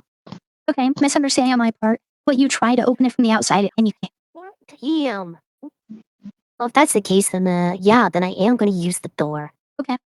You head over to the door, and Pius, you're trying to rush over there quickly. Tempest, you can see Pius kind of coming up into the area before you actually open the door. Are you going to wait for him to catch up? Yeah, once I see him, I'll just watch him approach.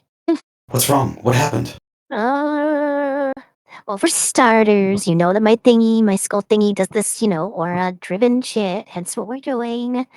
This manor is the biggest concentration of it, and there is a freaky-looking thing lying upstairs. And, yeah, I feel like it kind of invited me in, so that gives me a free pass. It's not trespassing, technically. I'm sorry. It invited you in. Well, and kind of waved its, finger thingies for me to come hither, essentially. Okay, I mean, I'd show you, but second floor window. Okay, well, should we wait for the others? I mean, are they approaching? You I was gonna go in with or without. You look around, and unfortunately, like, Twilight is still invisible, and Geraldine's, like, going across the rooftop, so you do not spot. Huh? Two's better than one. We'll just have to watch each other's backs. If this thing wanted us to approach, we don't know what traps there are, what other creatures are in here, so keep your guard up. Always. Alright, let's check this thing out. So the door's not locked. You're able to open it and walk in. And besides, being a fairly typical manor, fairly nice, it's, got paintings and a statue over on the side, stuff like that. You see one of those tentacle-eyed creatures, like, walking around dusting things, cleaning. Tempest, you would know what it says to you, of course. And essentially it asks if you were here to see the governor. Yeah. He invited me here personally. And I brought my companion with, since you can never be too careful out and about. I am small after all. Pius will bow and not say anything. Is it alright if we, go ahead? I assume he's upstairs? Of course. And the voice is vague. It's not, like, feminine or even necessarily masculine. It's kind of monstrous and almost distorted. Oh, yes, of course. There's no need for me to follow formalities. Not when Pius is here. Pius and any of his guests are more than welcome here at the governor's manor. So you're going to go up the stairs on the right, and then down the first hallway on the left. It'll be the third door on the left. Or, my apologies, on the right.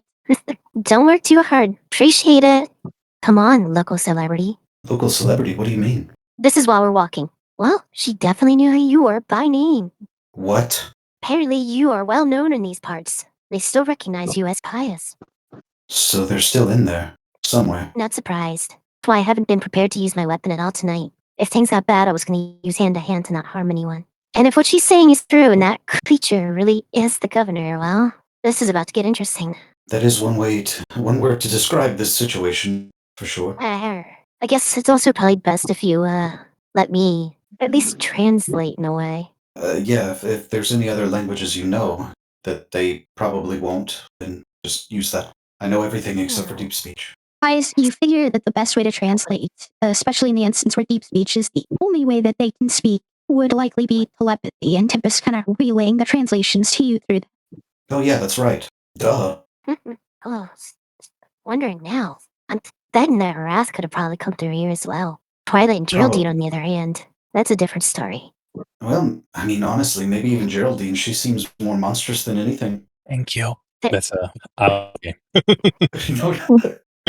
Of course, in a good way, not in a bad way. Oh, God. I was thinking she was like up on the ceiling or something above us. Oh, I'm getting So that. you've gone up to He'll the do it. you've gone up to the door at this point. It's not open. It is closed. And you can hear some rustling in the room. Should we knock? I feel like that's a normal thing to do, right? I would say. You can go ahead and knock. Pardon the intrusion. Would it be alright for us to enter? What language are you speaking? Deep. Just want to make sure if you were going with the safe bet or not. You do hear a reply, an even deeper voice than the other one, and somehow even more distorted as it shouts, "Come in." That was the most disturbingly welcoming you come in ever. Yeah. And enter the room. You can see that the figure has taken a seat at the desk to the left side of the room, to the left side of the door, and currently has a book open, kind of flipping pages slowly. It is looking up at you, and it continues to speak in deep speak. Nice. I see. This must be one of your allies, one of your comrades that you made along the road to Eldwin. He's acknowledging me as one of your companions on the road to Eldwin. Quick, you might have to just speak for me. Just say that my voice box was cut out or something. Can do. Sorry to speak up out of place, but unfortunately, the road hasn't been too kind, and Tice's voice box, his ability to speak, has been a bit disrupted. I've had to accompany him along the road for the last little bit here, offering translation. I see. That is unfortunate. Should I take that to mean that Dixie, Nick, Bastion Captain all perished, or are they someone else in town? Pius just shakes his head. No. See. And gives a thumbs up. See. Okay. Then, well, you should all come back tomorrow. Bring everybody along. I've been waiting for all of you to return because I wanted to show Wrath what we've done with the city ever since he's left. All I've wanted to really do was make him proud. You know, he left me in charge of the bar, and I stacked down that crystal in the safe, and it helped me help people. And I wanted to show him that we could do it on our own. You know, it's unfortunate that the Governor Oak, as well as many others, transformed into those horrible monsters, and we had to kill them. But otherwise, the town is doing better than it has in decades. I'm sure you noticed how well we've handled rebuilding and fixing up the old abandoned buildings. May I ask something real quick? Out of curiosity. My apologies. But I should introduce myself, seeing as we have been. You can call me Braddock or Governor Cordova if you feel the need to be formal about it. May I ask your name? Tempest. You can come Mist Falls. Hey, nice to meet you, Lady Mist Falls. Now please inquire away. You mentioned the others, they turned into creatures. Sounds very similar to things we have seen along the road. Are you able to describe exactly what it was you witnessed? Severely, just witnessed too many of the transformations, but as we began repairing, I was able to use some of the minor magics that I knew in conjunction with that crystal to heal people's wounds, like people who fell and scraped knees or whatever. Eventually, after several weeks of that, we started to find these creatures with tentacles all over their bodies inside of the residences. One of the first ones we discovered was Governor Oak and his grandson, Gary.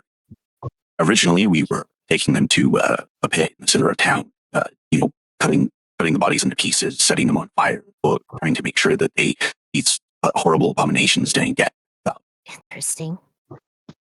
I don't suppose you can pinpoint an exact time when this started. Exact. It was, I noticed the crystal's abilities about 2 weeks after everyone left town, Pius and the heroes.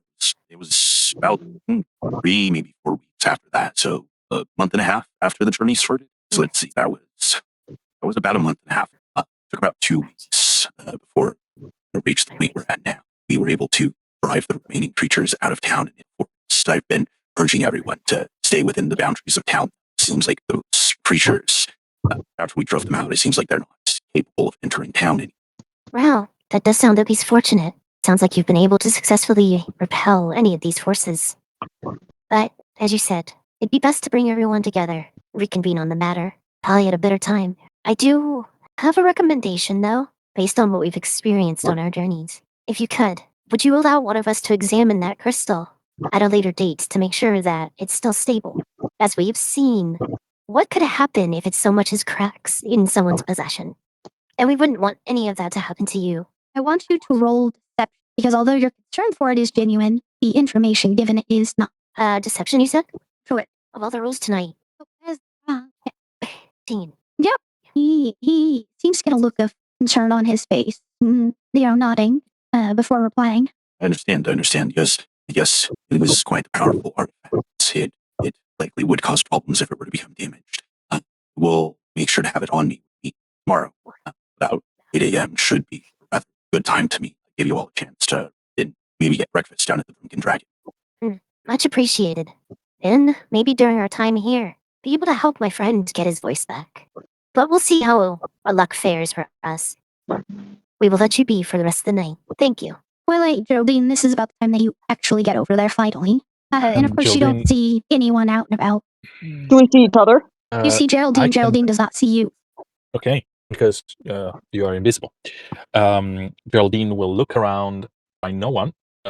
Just send a message at this point. It's like, where are you? Is everything okay? I'm outside, close to the windows and the rooftop. Stay in. We'll come. And I stay where I am. In fact, that is also 4 of your 5 messages for the day. Fair trade. Oh, that's just the number you've used so far, so that was the 4th. So, Tempest Spice, your conversation done, and you at least got a response from Geraldine that she's outside and waiting. Twilight, what I want to know is what you are doing, because you heard the messages. She's not gonna reply, but she knows that they're gonna be right out, so she's just gonna fuck with Geraldine, like scare the shit out of her. Let me open your character sheet. Let me go to your proficiencies. Let's see. Wow, I somehow have gone like this entire session without having my tracker up. Load. Or it's taking forever. Geraldine, what's your passive perception? My passive perception is 17. Well, it would have an 18 because of the advantage from stealth currently. So she can sneak up on you and do one thing before you notice her. What's the one thing you do, Twilight? I didn't actually think I could do it. I wasn't planning it. Let's see. Maybe just like tap her on the shoulder and then run. I don't know. Like actually, I can actually control the weather, or I don't know. I didn't make it this far. I'm so confused. Maybe push her, like shove her really hard. That's what I'll do. I'll just shove her. Okay. Roll a strength check. Then you have a +2, Twilight. It's not working. Oh, there we go. Got it. 4. That didn't You have work. 3 points of lucky. Yeah, maybe I'll do it. I would recommend not saying this, as this is a gag and not an actual important thing, but yeah, it's not gonna work. You did. There's 1 point of lucky for 7. Geraldine, it's not enough force to actually knock you over, but you definitely feel her attempting to push you. Okay. Yeah, that's what I was going at. Was just kind of like a shove. A shove. Okay. So Geraldine eventually, even if she's on the rooftop, and she can literally just walk on the walls and ceilings. So even if you shove her, is like she's probably gonna just keep walking down. However, it's not the thing. The thing is, someone that I don't know who he is just pushed me, and that is an attack. So Geraldine will turn on herself, spinning out, and literally just pulling out a rapier from her inside in just one swift motion. Just this, like, there is this splorching sound of the bones pulling out from her own body, and slash whatever what is there. All right, you have disadvantage because she's invisible. Yeah, absolutely. So I'm going to roll 2d20 and choose the lower one. So 14. Yeah, lucky for Twilight, that does not hit her AC. You manage to catch just air with it. But then you are able to kind of identify generally where she is as her, like, flapping of wings and stuff pushes snow around. And I just go, my dear, is that you? Yes. Don't know why you were smacking the air for, but it was quite a sight to see. Yes, you're right. Quite a sight. Just one thing. I remind you that I never sleep. That is true. And I cook your meal. So don't push your luck. And I just walk down to meet the rest of the people. She's a little intimidated. She's thinking, fuck. That was scary. All right. So, guys, Tempest, you'll be coming out about the time that Geraldine and Twilight make it over towards the door. And you will see little Geraldine just pushing this blade back inside her body, like recreating her spine with it. Hmm. And she's got, Definitely not. so, what's going on? What is this about? Well, I mean, Yeah, but I didn't think about not speaking. Now I'm gonna have to not speak. Duh. Why did I think You that was a don't- good idea? I mean, what option did you have? You don't understand deep speech. Regardless, though, let's make our way out of town and reconnect with Wrath and Iris. And Tristan. Yeah. Wait, Where is Nick in all of this, guys? anyway. I'd say it would be And, reasonable that your last message of the day would get you to this, as Wrath notifies all of you that Nick has reconvened over there with him and Iris. And Iris, you can see Tristan on the edge of the tree line, kind of what the fuck? He just ran off without him. Let's focus on getting out of the town first. Then we'll reconnect and we'll talk. Let's not draw too much attention now. Yeah. Let's just act normal. Pies, you're good at least, and I'm your companion. These two, can't really say. Tristan, we need to cover him. Yeah. Let's hustle. I need to figure out a way to push all of my insides to the back of my chassis so someone can ride inside of me. I want to do it. I want to ride inside. No. Hey Tristan, you ever wanted to fly before? Tristan seems to be kind of shell-shocked currently because ran off and now you guys are all fine, and then you're just oh, hey, have you ever thought about flying? He's just what the fuck is going on? A lot of good fortunes, because we are good at improv. We make do with what's put in front of us. But we need to get out of here now, as quick as we can, and try not to get wrapped up in too many other conversations. And Yes, we if you're should up for a test flight, I can get you out of here even quicker, since we don't want them to mistake you for a monster. Okay. Sure. Let's go. Let's get back over to Wrath and Iris. Indeed. I'll see you three over there. I'm getting Tristan out as quick as possible. Full speed. Go. Got it. Hold on tight. He does. And if he tried to speak, I took off before he could finish. All right, so you all head back to reconvene. You are all on the edge of town. Nick is visible, Wrath is there, Iris is there, and the entire group is back together at about 6:30 p.m. And that is where we will wrap up for tonight. Aw. Thanks for being here. As always, I love you. Bye-bye, Kupo.